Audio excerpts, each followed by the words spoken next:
오늘은 이 로마서 2장의 말씀을 통해 정죄하거나 또 판단하는 우리의 삶의 모습에 대해서 함께 돌아보려 합니다.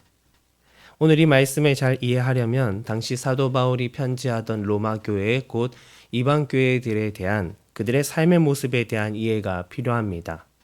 이방 교회들이 가지고 있던 고지적인 문제가 하나 있다면 그것은 이방인들과 그리고 유대 출신 사람들 사이에 언제나 보이지 않는 하지만 너무나 뚜렷한 선이 경계가 있었다라는 것이죠. 로마서 1장 막바지에 여러 가지 질책하는 이야기들이 나오는데요. 그것은 이교도들의 삶의 모습을 비판하는 것으로 보여집니다. 따라서 그 말씀들을 듣고 있는 유대인들은 많이 바울에게 동조했을 것입니다. 그렇지라고 말하며 말이죠. 그러면서 그들끼리는 역시 이방인들 그들의 삶은 안 된다니까 라고 말하기도 했을 것입니다. 이것이 로마서 2장을 시작하기 전 바울의 이야기를 듣는 사람들의 모습, 특별히 유대인들의 모습이 될 수 있죠. 그런데 이제 바울이 말하는 것입니다. 그렇다고 해서 여러분이 그들을 판단할 수 있는 입장이라고 생각하십니까? 여러분 중에 혹 그렇게 생각하는 사람이 있습니까? 그렇지 않습니다. 라는 것이 오늘 이 말씀에서 강력하게 말하고 있는 하나의 메시지입니다. 왜 우리가 남을 함부로 판단하고 정죄할 수 없는지에 대해서 바울은 두 가지로 이야기를 하고 있습니다. 3절에 먼저 이렇게 말하지요. 이런 일을 행하는 자를 판단하고도 같은 일을 행하는 사람아 라고 말합니다. 너무나 확실한 이유이지요. 내가 오늘 누군가를 정죄하고 있지만 오늘 나 또한 내가 지금 지적하고 있는 그 죄에서 완전히 자유로울 수 있는가라고 말했을 때 그렇지 못하다라는 것입니다. 결국 나도 똑같이 행동할 수 있으면서 누군가를 향해서만 화살을 쏠 수 없는 것이죠. 그리고 또 한 가지는 4절입니다. 그의 인자하심과 용납하심과 길이 참으심이 풍성함을 멸시하느냐. 이 4절 말씀 전체를 보면 비판을 하고 있는 오늘 당신조차도 하나님이 은혜와 기회를 주셔서 지금 그 자리에 있는 것인데 오늘 당신이 정죄하고 싶어하는 그 사람도 하나님이 지금 길이 참고 계시다라는 거예요. 그런데 어떻게 우리는 누군가를 그렇게 쉽게 판단할 수 있겠느냐라는 것입니다. 오늘 나도 똑같은 사람이고 하나님이 그런 나도 지켜보고 계시고 그런 저 사람도 지켜보고 계신데 우리는 쉽게 타인을 정죄할 수가 없는 것이지요. 유대인들이 이방인들의 삶보다 더 죄에서 자유로웠을까라고 했을 때 그렇지도 않습니다. 2장 후반에 나타나는 이 18절 이하의 말씀들을 보면 그들은 스스로 맹인의 길을 인도하는 자요, 교사요, 선생이라고 믿었습니다. 그러나 그들의 모습을 실제로 한꺼풀 벗겨보면 이랬죠.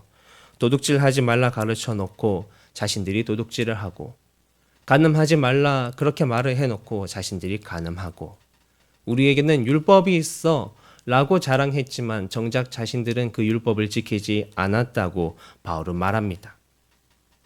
이렇게 말씀을 대하면 참 두려운 마음, 하나님을 경외하는 마음이 우리 가운데 생기지요. 신학자 프란시스 셰퍼는 이 말씀을 두고 보이지 않는 녹음기라 말했습니다. 어떤 의미냐면 우리 목에 보이지 않는 녹음기가 달려 있어서 오늘 내가 누군가를 향해 저 사람은 저렇게 살면 안 되지. 누구누구는 이렇게 해야지 라고 말했을 때 그 모든 것들이 녹음되고 이제 마지막 날 심판의 그 자리에서 하나님이 이것을 벗겨 우리에게 들려주신다라는 것이죠. 그러면서 주님 말씀하시기를 나는 공평하게 심판하실 것이다. 다만 이 녹음기를 틀어서 너의 입으로 사람은 마땅히 이렇게 행동해야 한다고 한 말들을 기준 삼아 너를 똑같이 판단하겠다.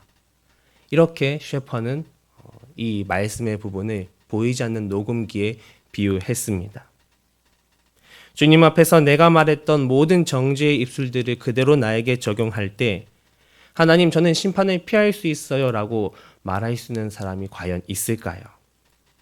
가장 근본적인 문제, 내가 정죄하는 그 죄가 오늘 나에게 동일하게 존재한다라는 것을 혹 지금은 아니더라도 언제든 같은 죄를 지을 수 있는 존재가 오늘 나라는 것을 잊지 않는다면 우리의 말과 행동은 조금 더 달라지지 않을까요? 그리고 말씀 속에서 찾을 수 있는 또 다른 이유가 하나 있습니다. 5절에 나타나는데요. 다만 내 고집과 회개하지 아니한 마음을 따라라고 말씀하십니다. 이것은 지금 저들을 정죄하려고 하는 나의 고집을 내려놓지 않고, 그런데 더 큰 문제는 사실 오늘 나에게도 회개해야 할 제목들이 있는데 그것은 제쳐두고 있다라는 것입니다. 이것은 마치 감옥에서 사기꾼이 폭행으로 들어온 사람을 향해 나는 죄가 없지만 넌 왜 그렇게 잘못을 해서 왔니? 라고 묻는 것과 같습니다. 오늘 내 눈에 보기에 다른 누군가의 잘못이 뚜렷이 보일 수도 있습니다. 흠이 보일 수 있습니다. 내가 지금 그와 같은 행동을 하고 있는가? 그렇지 않아 라고 말할 수 있을지도 모르죠. 그러나 그럼 다른 것은 어떠합니까? 저 사람은 나름대로 믿음 지키며 나름대로 살아가고 있는 것을 나는 전혀 행하지 못하고 있는 부분이 있지는 않은가요? 사람마다 주어진 달란트와 은사가 다른 것처럼 사람마다 연약한 부분도 다르더라고요. 각기 장점이 다른 것처럼 단점도 다 다르지 않습니까? 그런데 내가 회개해야 할 제목들은 제쳐두고 타인을 정죄하기에 고집한다면 그것은 심판날 나에게 임할 진노를 스스로 쌓는 것과 같다고 오늘 바울은 경고합니다. 사랑하는 주님의 형제 자매 여러분, 우리는 주님 안에서 잘못된 방향으로 가는 누군가를, 형제 자매를 사랑으로, 온유함으로, 또 말씀의 기준으로 함께 세워주기 위해 애써야 하죠. 그때 그 모든 과정에서 오늘 주어진 말씀을 함께 기억하기를 소망합니다. 하나님을 향한 겸손함과 낮아짐, 지극히 은혜 받은 자로서의 고백을 품고 함께 서로를 붙들어 줄 수 있는 우리 모든 서강의 가족들이 되시기를 주님의 이름으로 축복합니다.